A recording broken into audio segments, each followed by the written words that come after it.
giant black hole in the center and millions of stars worth of material falling into that black hole, creating an enormous amount of light.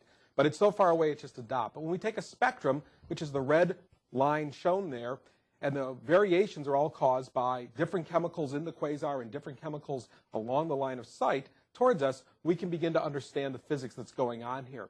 For example, we've listed down there IgM filament 1 and filament 2. That stands for filaments in the intergalactic medium. We believe that most of the matter of space in the universe is actually in wispy filaments in the voids between the galaxies, but they don't make enough light to be seen by taking a picture. They have to be inferred their existence by their effect as the light travels through them, and that's what we're seeing here. And we're not only seeing hydrogen, the most common element in the universe, but we're seeing oxygen as well. And in fact, not labeled here, we also see things like carbon and nitrogen. And so the elements of life are being produced in stars, like the picture we saw earlier, but they're also being distributed throughout the cosmos, and not just locally, but even into intergalactic space. And this is one of the great mysteries we have currently about understanding the cosmos, is how do these get so far away from the stars that actually produce them? Now, the great new ability of COS that we brought up here is that this spectrum was taken in less than 1/10 the time it would have previously taken with Hubble.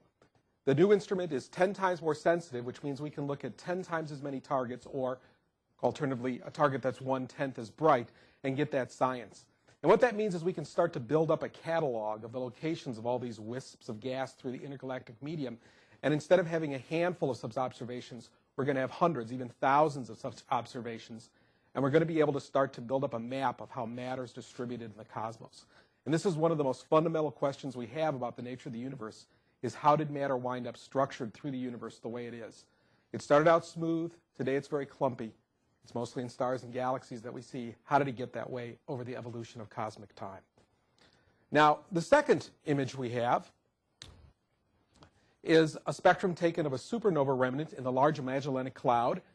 And so this is a star that exploded, and the wisp, the picture in the upper corner was taken with wide field camera 3, and the bright little rings represent outflowing gas from the exploded star. And we looked at a particular knot that we know had a lot of oxygen in it and took a spectrum of that, and we're able to actually identify then the amount of oxygen and carbon, and also it's not labeled here, but silicon in the system. And this tells us about the chemistry of how these stars explode, how the matter gets distributed between them. It even tells us about how the star operated prior to its explosion, because the explosion occurs in the winds that the star blew out beforehand. So all that interacting, we can start to understand that physics, and once again understand how did these chemicals congregate eventually into planets and life, and questions that we're all concerned about. Finally, my third image is of Markarian 817. It's a nearby active galaxy. An active galaxy means that the light coming from this galaxy is predominantly coming from something other than just the stars in the galaxy.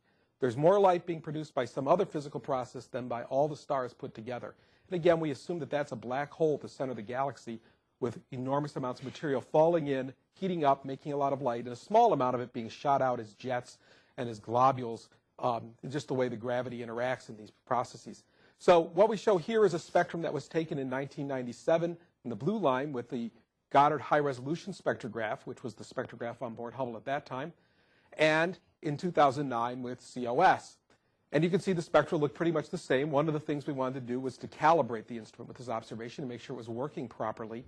But this observation took only 9% of the observing time that it took in 1997. So again, we've become a much more powerful instrument and able to get much more data. Also, that's the entire spectrum from 1997, but that's only 1/8 of the spectrum that we collected in 2009. It runs off the page 4 times as long in both directions. One of the interesting things to note, as denoted there by the red mark, is that one of the features in the spectrum in 1997 is now absent. This was a blob of gas blown out by the black hole that the light was passing through that has now since moved out of the way, and in fact, it is no longer visible to our instrument in this time. And I just think it's sort of interesting to note that we're looking at something millions of light years away, the size of a galaxy, and yet over 12 years we can see how it's fundamentally changed. And that the cosmos, even though it's billions of years old, still operates on human timescales. I'll just wrap up by saying that the goal of COS was to build an instrument 10 times more powerful than the previous capabilities. And I'm pleased to announce that we've succeeded in that goal, and I'm looking forward to getting lots of observations in the next coming years, and I agree with Dr. Weiler that we've got a good 10 years to go. But with that, I pass it on to Dave Leckrone, Senior Project Scientist for HST. Thank you, Jim. Good morning. Bob and Jim have described some of the early observations acquired with our two brand new instruments.